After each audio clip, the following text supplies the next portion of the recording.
Хафид ибн Раджаб рахимахуллах, улуг алым, мындай дейт: "Ва хадил хисал куллуха такуну фи Рамадан, фаяжтамиу фихи лил муъмин".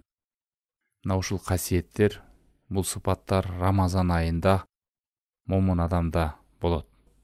Биринчиси бул орозо, экинчиси түнкү намазы, үчүнчүсү садакасы, төртүнчүсү жакшы сөзү. Себеби орозо кармоо менен бузуку сөздөрдөн, жаман сөздөрдөн, күнөөгө түртө турган сөздөрдөн алыс болушу. Вассиям вассала вассадака тусилу сахибаха илаллахи азза ва жалла. Орозо, намаз, садака, жакшы сөз адамды Аллах Тааламга жетелейт.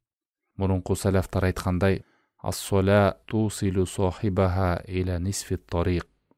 Намаз ээсин жолдун жарымына жеткизет.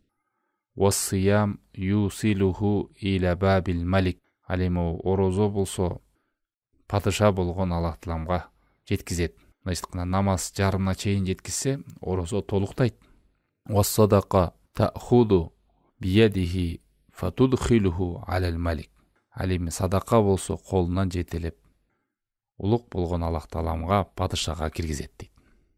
Мына ушул орозо айда орозого, түнкү намазга, кайрымдуулук иштерге жана жакшы сөз сүйлөөгө, жаман сөздөрдөн улак болууга чакырып атат.